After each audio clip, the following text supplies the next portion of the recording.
Hola, hola todos. Donc en fait c'est parti, on va vous faire une vidéo pour vous expliquer un peu qu'est-ce qu'on vit, tout le plaisir qu'on a d'être ici. Sera beaucoup plus court que de vous écrire à tous. Donc en fait, donc c'est parti, je vais vous montrer d'abord où est-ce qu'on vit, hein, pour être clair avec vous. On vit un petit peu dans la favela, quoi. Donc là c'est un petit peu la favela. Là aussi, là, donc là c'est vraiment la grande favela avec toutes les maisons qu'il y a. Donc bon, bah en fait, bon, c'est pas si ghetto, hein, ici c'est pacifié. Il n'y a plus de crime ici, hein. C'est vraiment dans l'ancien temps. Voilà.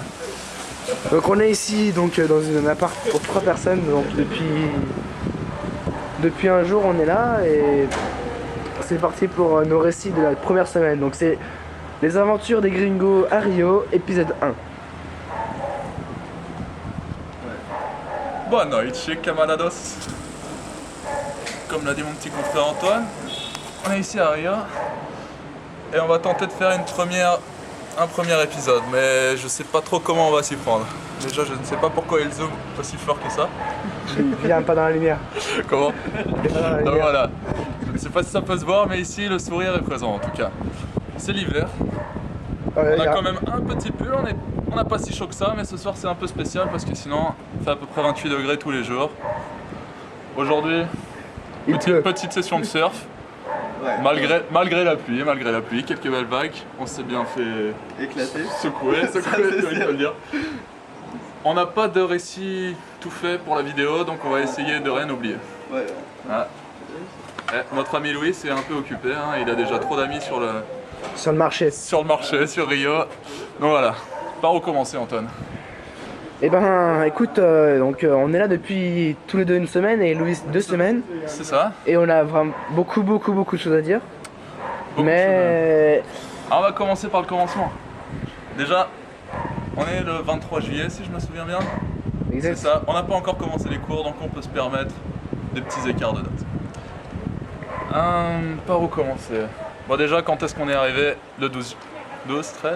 Toi tu es arrivé le 13 et moi le 14. Ok, le 13 juillet. On va commencer notre histoire à partir du 13 juillet. Du 13 juillet, comme si tu étais là un jour de plus. Je suis arrivé ici, j'ai fait mon sac un peu à la va-vite.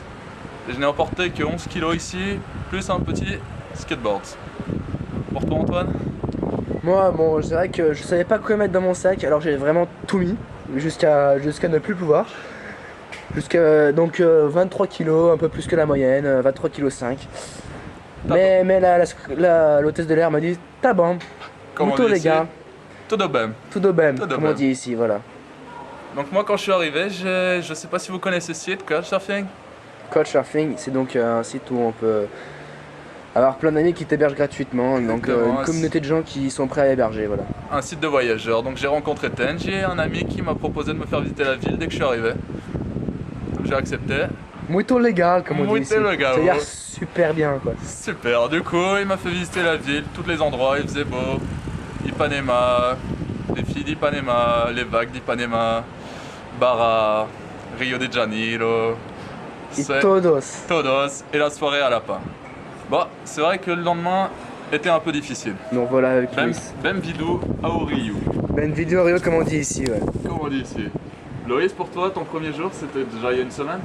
Ouais. Ah, c'est vrai que Louis est là ici depuis 2 semaines, donc c'est plutôt à lui de commencer le récit. C'est vrai. Et de nous parler un peu de ses aventures. Il avait un appel, il a déjà trop d'amis. Ah voilà, c'est comme il est là depuis 2 semaines. J'ai mais amigos. Donc, parle-nous un peu de ta première semaine. Ma première semaine ici à Rio.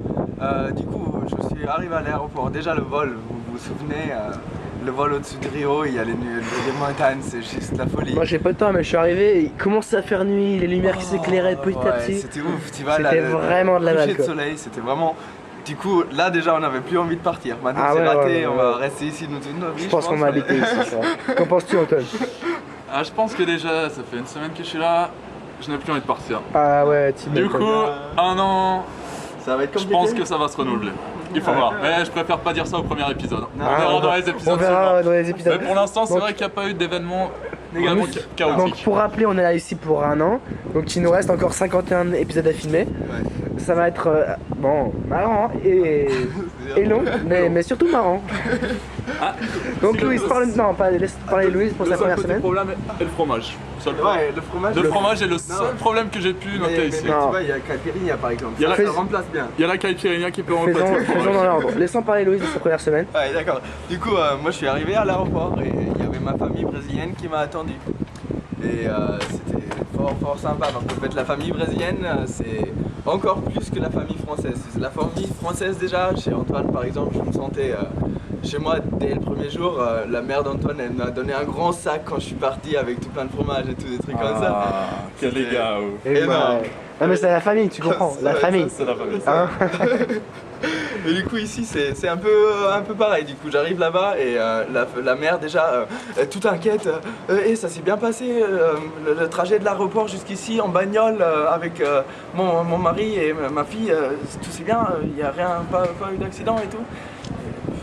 Du coup tout le temps elle te touche, elle voit. Ah ouais, c'est vrai que les Brésiliens sont tactiles quoi.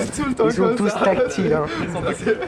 Donc montrez-nous comment on dit bonjour en brésilien quoi. Donc bon dia, mais ils s'embrassent, ils se font voilà, c'est ça qu'on veut voir. Bon dia. Agora está boa noite. Ah, boa noite. En portugais, boa noite. Bonne nuit. Pour le soir. Faut faire la différence entre bon dia le matin, boa tarde l'après-midi et bon dia et bonne nuit pardon le soir. Donc voilà. Ouais. Ah, donc ensuite tes premiers jours après cette famille. Après cette famille du coup non, la famille c'était les premiers jours. Ouais. J'étais avec eux, j'étais au Christ, des trucs comme ça. Le Christ. Cristo, ouais, le Christ. Ah, le Cristo. La vue sur toute la ville. Qu'est-ce que le Cristo? Ah, le Cristo. Le Cristo. Donc c'est cette statue qui fait à peu près une cinquantaine de mètres. Et tu peux nous montrer la position du Christ ou peut-être? La position du Christ, tu veux la position du Christ? Ah, la position du Cristo. Assim, comme c'est Jisaki. Assim. Le seul problème est que maintenant j'aimerais bien que tu nous montres la position des mecs qui sont venus pour la journée mondiale. Parce que faut noter qu'en ce moment c'est la journée mondiale. Aujourd'hui, il y a 2 millions de fidèles. 2 millions de fidèles pour la journée mondiale. Et assis. 2 millions. 2 millions de personnes. Donc c'est pour ça qu'aujourd'hui, cet endroit là, un peu au cœur des favelas où on va habiter, mais finalement Muito légal, hein, Muito légal, juste à côté de la plage.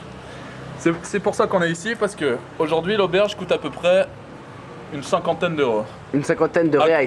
Une cinquantaine d'euros avec la journée mondiale. Ah, aujourd'hui oui. Aujourd'hui.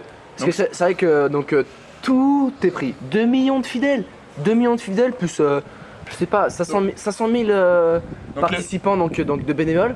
Les Brésiliens sont loin d'être bêtes. Ils savent qu'il y a du business à se faire avec la journée mondiale des catholiques. Mais le problème c'est au fait que tous les Brésiliens ne travaillent plus. Du coup il y a plus de déficit que... Ah donc voilà, donc pour expliquer un petit peu au niveau politique, donc au niveau politique, donc les gens de Rio, les Carioca comme on dit ici, ne sont pas tous contents de l'arrivée du pape. Donc ça coûte 30 millions d'euros. Il faut le dire, 30 millions d'euros pour accueillir le pape ici. Donc c'est des jours fériés, c'est toute la publicité qu'il faut faire, c'est tous les panneaux qu'il faut installer, toute l'organisation qu'il faut enfin tout ça. La sécurité, donc aujourd'hui on voit à peu près 10 hélicos par jour. Au moins.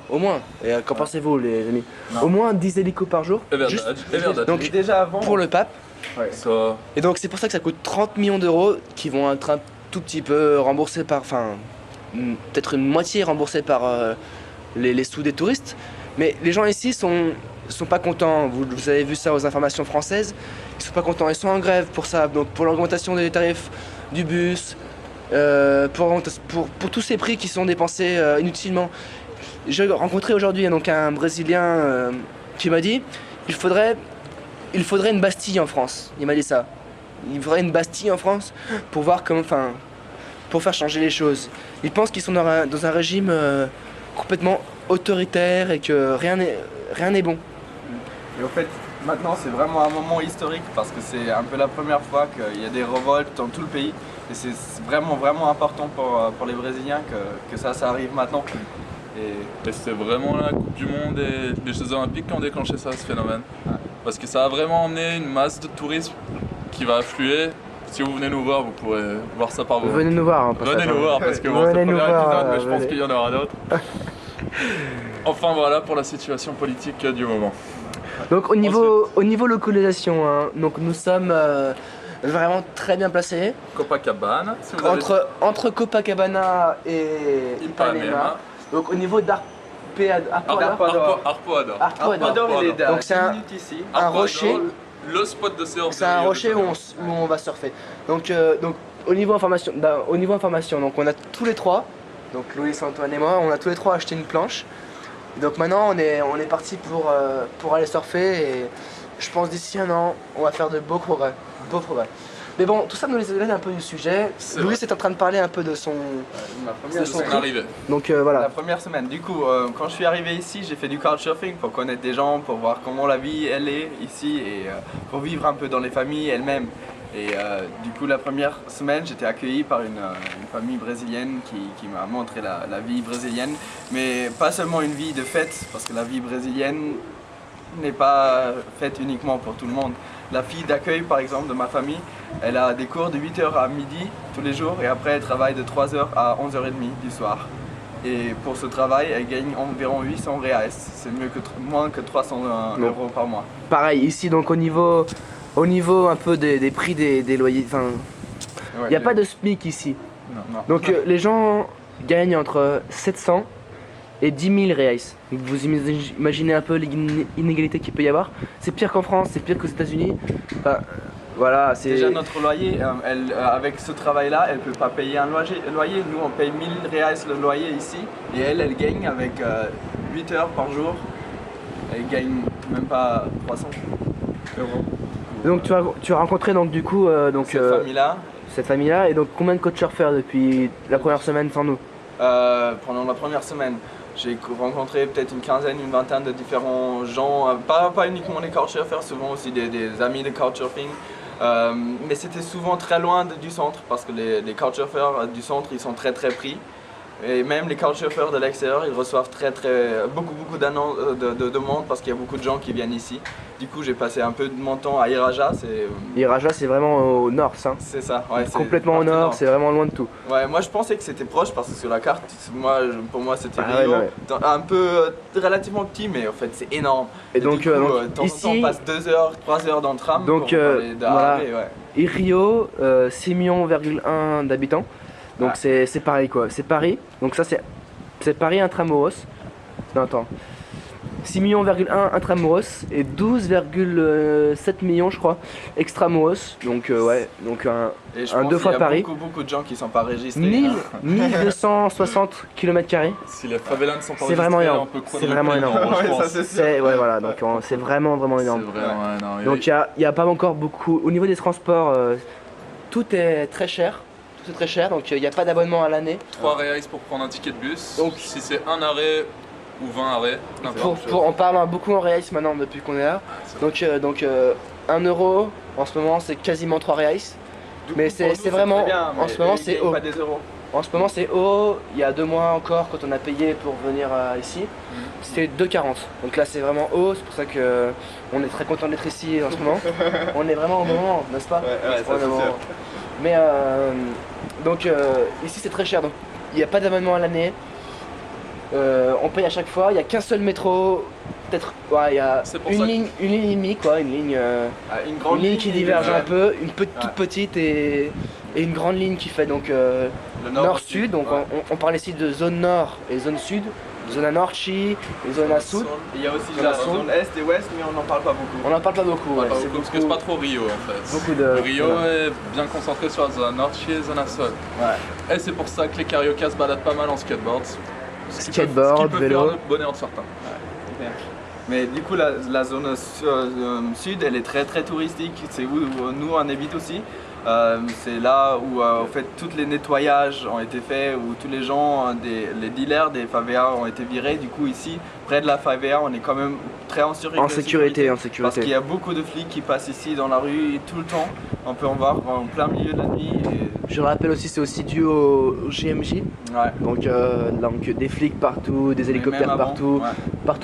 Donc un truc qui m'a impressionné, pas vous, je sais pas si vous avez vu, les flics en quad sur la plage. C'est vraiment n'importe quoi. Ils sont en quad sur la plage, ils vont plus vite que sur l'autoroute.